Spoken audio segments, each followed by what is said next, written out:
සුබ මධ්‍යහ්නක්. ඔබ මේ එක්ව සිටින්නේ මහ පොළොන් පොඩි 2449 වෙනි දිනුම් වාරයත් සමගයි. එනම් මේ ජයග්‍රහී ජයංක බව.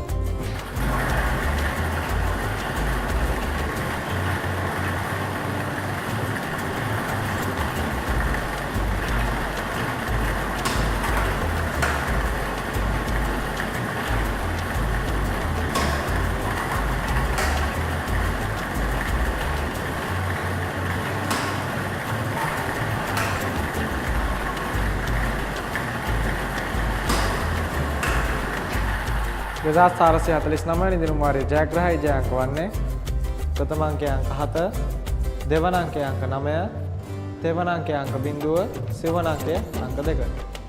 මෙයත් සමග මේ දිනුම් වාරය අවසන් වෙනවා. තත් ඊළඟ පැයදී හමු. එතෙක් ඔබට සුබ දවසක්.